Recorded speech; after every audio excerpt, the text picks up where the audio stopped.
যুদ্ধপন্থে সমঝোতা স্মারকে ট্রাম্প পেজেশকিয়ানের সইয়ের পর চূড়ান্ত শান্তি চুক্তির জন্য ৬০ দিনের ইরান যুক্তরাষ্ট্র আলোচনার ফলাফল কোথায় গিয়ে ঠেকে তার ক্ষণগণনা শুরু। তবে আলোচনার খুঁটিনাটি বিষয়গুলো এখনও ঠিক না হওয়ায় সুইজারল্যান্ডে শুক্রবারের বৈঠকটি হচ্ছে না। রোববারের মধ্যে তেহরানের সঙ্গে আলোচনা শুরুর ইঙ্গিত দিয়েছে ওয়াশিংটন।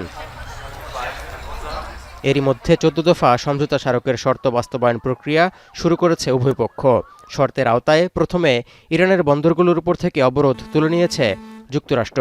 এতে করে হরমুজ প্রণালী দিয়ে বাণিজ্যিক জাহাজ চলাচল নিশ্চিতের সিদ্ধান্ত নিয়েছে তেহরানও। এর আওতায় এরই মধ্যে খুলে গেছে হরমুজ প্রণালী। ইরানের উপর থেকে বাণিজ্যিক নিষেধাজ্ঞা তুলে নেয়া, যুদ্ধে ক্ষতিগ্রস্ত ইরান পুনর্গঠনে $৩০০ বিলিয়ন তহবিল দিতে রাজি হওয়া এবং লেবানন সহ সব ফ্রন্টে ইসরায়েলি হামলা বন্ধের মতো বিষয়গুলো সমঝোতা স্মারকে থাকায় ক্ষিপ্ত ইসরায়েল ও মার্কিন আইন প্রণেতারা। Lily premium gold soap ২৪ carat gold এনে দেয় রিয়েল গোল্ডেন গ্লো। এই অবস্থায় সমঝোতা স্মারকটির পক্ষে সাফাই গিয়ে ভাইস প্রেসিডেন্ট জেডি ভ্যান্স বলেন, হত্যার মাধ্যমে নিরাপত্তার সমস্যা সমাধান হয় না। And I guess my message to them would be twofold. Number one, Donald J. Trump is the only head of state in the entire world who is sympathetic to the nation of Israel at this moment in time. Iran তার আচরণের মাধ্যমে যুক্তরাষ্ট্রকে খুশি করতে না পারলে শত শত কোটি ডলারের পুনর্গঠন তহবিল পাবে না বলেও সতর্ক করেছেন মার্কিন ভাইস প্রেসিডেন্ট। বিতর্কের মুখে সাংবাদিকদের প্রশ্নের জবাবে তিনি একথা বলেন। Well, number one, they would have to get a lot of money in order to rebuild their nuclear program. You're talking about billions and billions of nuclear infrastructure that the United States destroyed. In order for them to rebuild that program, they would have to get a lot of money.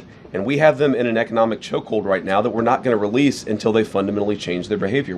এদিকে সমঝোতা স্মারক লঙ্ঘন হলে যুক্তরাষ্ট্রকে কিছুতেই বরদাস্ত করা হবে না বলে হুঁশিয়ারি দিয়েছেন ইরানের শীর্ষ আলোচক ও স্পিকার বাঘের গালিবাফ। এছাড়া ইরান বিশ্বশক্তিকে নতজানু করেছে বলেও মন্তব্য করেছেন সর্বোচ্চ নেতা মুস্তফা খামেনির উপদেষ্টা মোহসেন রেজাই। এমনকি যুক্তরাষ্ট্রের সঙ্গে সমঝোতায় একমত ছিলেন না বলে জানিয়েছেন ইরানের সর্বোচ্চ নেতা মুস্তফা খামেনি। তবে শর্ত সাপেক্ষে ও দেশের স্বার্থ সুরক্ষিত থাকবে বলে প্রেসিডেন্ট মাসুদ পেজেশকিয়ানের আশ্বাসে চুক্তিতে অনুমোদন দিয়েছেন বলে বিবৃতিতে নিশ্চিত করেছেন। ওয়াশিংটন তেহরানের মধ্যে হওয়া সমঝোতা চুক্তির আওতায় মধ্যপ্রাচ্যের সব রণাঙ্গনে লড়াই বন্ধ হওয়ার কথা থাকলেও লেবাননে হামলা অব্যাহত রেখেছে ইসরায়েল। যুদ্ধবিরতি লঙ্ঘন করে ফিলিস্তিনের গাজা উপত্যকায়ও চালাচ্ছে হত্যা ও ধ্বংসযজ্ঞ। তৌহিদুর রহমান, এখন বিশ্ব।